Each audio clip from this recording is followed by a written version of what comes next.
Hey, thanks for stopping by. I thought it would be really nice to put these two great courses together for you into one tidy bundle. And at a discounted price. You get Master in Color 1 and Master in Color 2. These are some of the most comprehensive courses that you will find anywhere. And they are designed to help you become more confident with using color creatively in your paintings. If that sounds good to you, then just keep watching because I'm going to show you the first chapter of Master in Color 1 and the introduction to Master in Color 2 so I can get an idea of what you're going to find in these courses. Or if you just can't wait that long, go ahead and click that Buy Now button.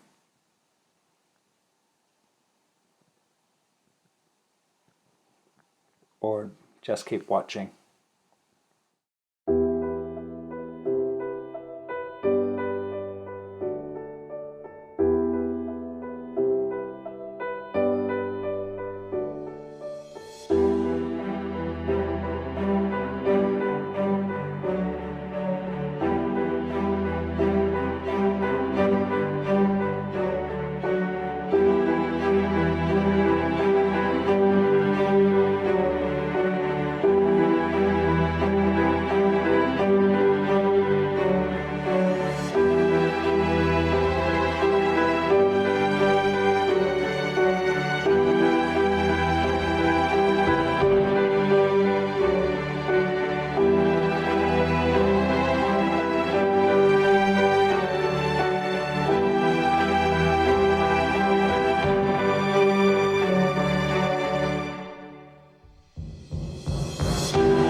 Hey, welcome to the Master in Color course.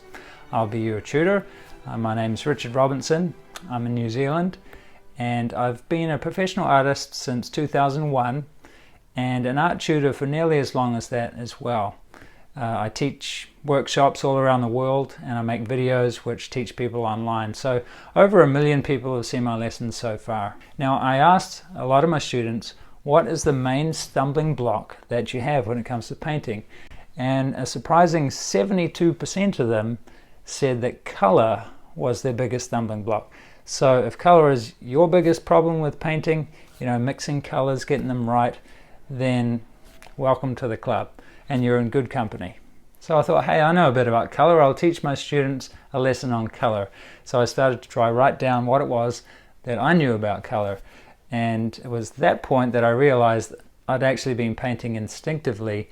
And so I went on this personal quest at that time to find out as much as I could about color, and I spent months and months scouring the internet, reading books, buying every DVD that I could on the subject, and built up a great treasure trove of information.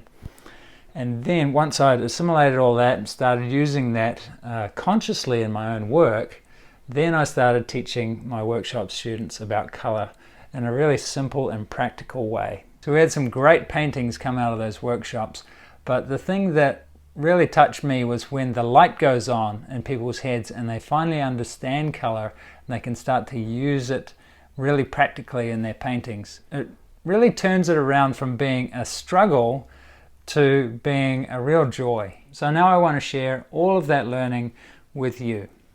Some of the things we're going to cover in the course are color theory, seeing color, describing color, values, mixing color, manipulating color, color harmony, and light effects. So by the end of this course, you're going to have saved yourself years of struggle and you'll have a thorough understanding of color and how to use it in your paintings. So let's get you started with the first chapter, the history of color theory.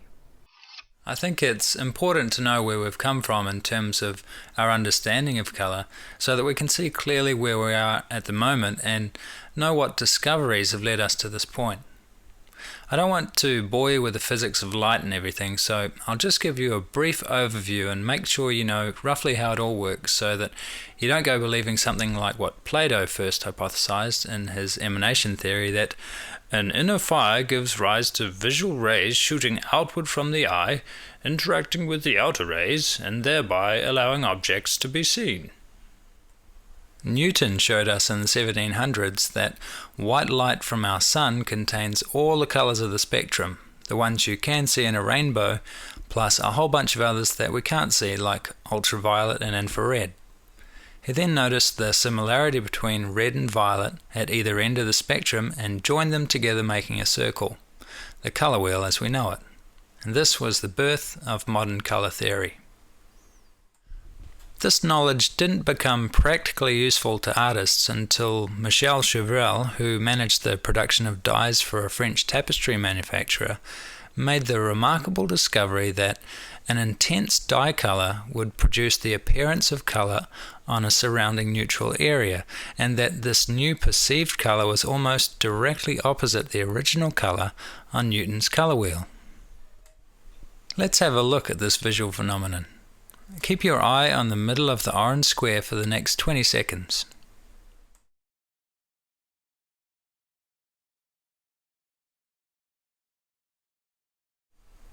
You'll see when I remove the square that a blue afterimage is formed in your eye, and blue just happens to be the complementary colour of orange, meaning it's directly opposite orange on the colour wheel.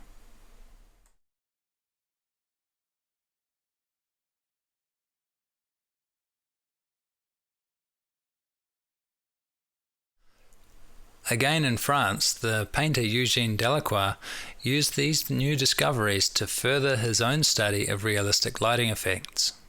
He learned things like red cloth has greenish shadows, and the shadows of yellow objects have a tinge of violet in them. In doing this, he was able to break away from the classical dark backgrounds and dull tonal treatments of shadows and introduce colour into shadows, effectively making the whole painting more vibrant.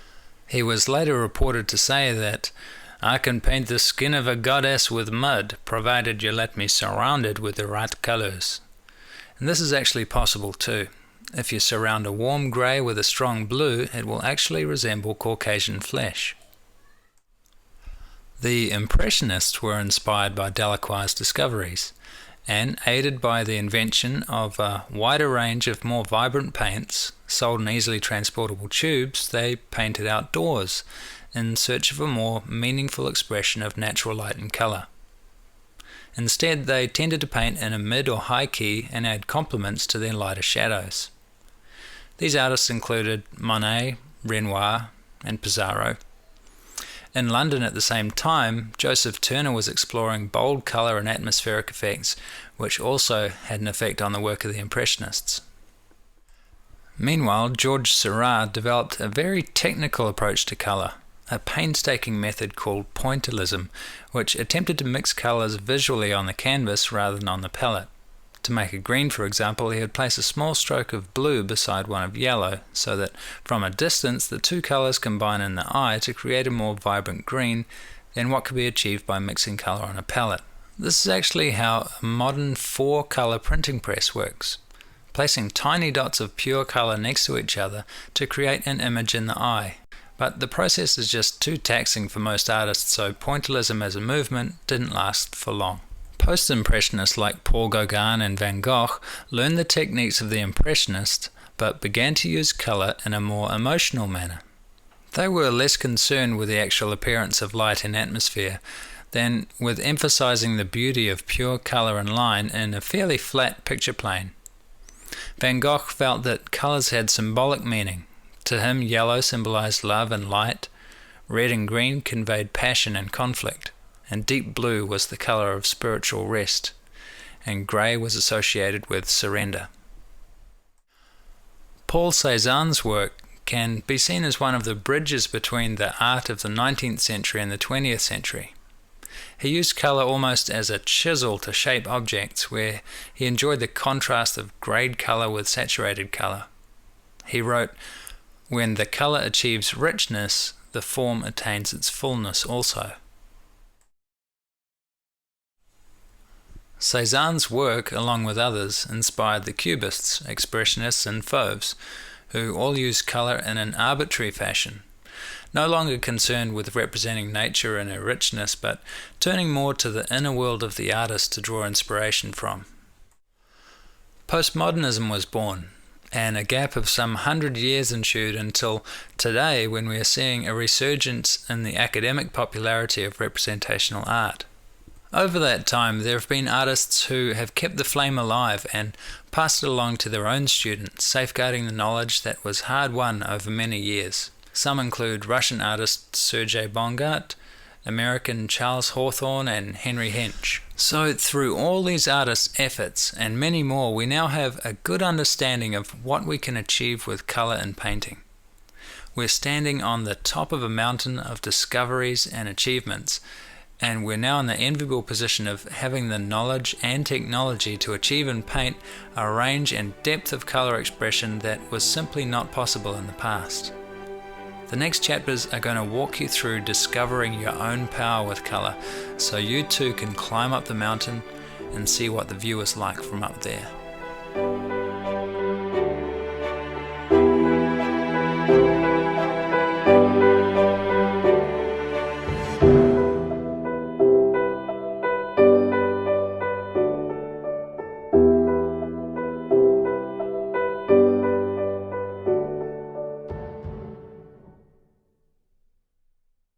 Hey, thanks for joining me and welcome to the course.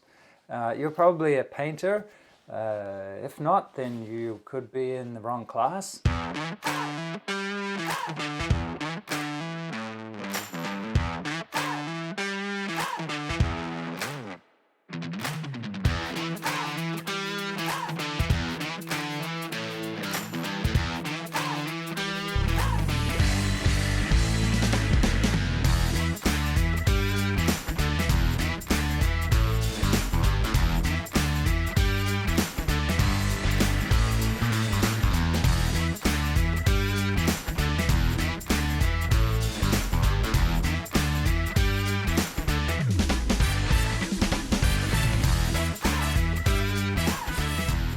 So this course is a follow-up to Mastering Colour 1, which you've hopefully already seen and found useful. Turns out it was a pretty popular course because thousands of people around the world used it to improve the colour work in their art. And I actually made that course 10 years ago. So I've learned quite a lot about colour in those 10 years, and I thought it'd be nice to share that with you. So there's 5 key topics in this course, and we're going to delve deeply into each of those, and I'm going to give you a bunch of new ideas, techniques and tools that you can use, and hopefully you will get a string of aha moments where your eyes are open to new areas of color that you didn't even know you were missing out on. And at the end of each chapter there is a playtime project for you where you get to use all that new knowledge in a project that will cement all of those new skills into your brain and make it easier for you to use those skills in your next painting. So the 5 topics are 2-color simplicity, where you're going to learn to capture the essence of your subject as quickly and as simply as possible. Digital dabbling, where we learn to use digital tools to enhance your color work. Color moods is next, where we actually follow in Hollywood's footsteps, where we use color to put real emotion into your paintings. Then there's one of my favorites, which is glowing color, where we actually learn how to make color glow in your paintings, literally. And the last chapter is muddy color, a really important one, where I give you the 8 key tips to avoiding muddy color in your paintings and having more control over the vibrancy of the color throughout all of your paintings. Now the course also comes with the lesson notes document, which you can download and save to your computer, and that covers all the same material as in the video, but it's got some extra tips and tools in there for you as well, so be sure to download that and use that as you're going through the video. As you go through each chapter, I really encourage you to take a photo of each playtime project that you do and upload it to the website, because it can be really encouraging, sharing it with your friends, and also encouraging for me because I get to see what you're doing, which is awesome. And we all love to be encouraged, so it's a big part of becoming a better painter and just enjoying painting more. So I really encourage you to do that. So this course is actually designed to give you more understanding and more control of color, but interestingly that gives you more creative freedom. The more you have, the more control you have, the more creative freedom that you're going to have when you come to use color in your painting. So it'll be really interesting to see your paintings before this course and your paintings after the course. If you don't like the course for any reason, then just email me and you get a full refund. No questions, no problem. But if you've watched this little video this far, then I'm pretty sure you're going to enjoy the course because there's a lot of good stuff in there for you. So click the little button to get the course, and I'll see you on the inside. Or you'll see me, or one of us will see each other.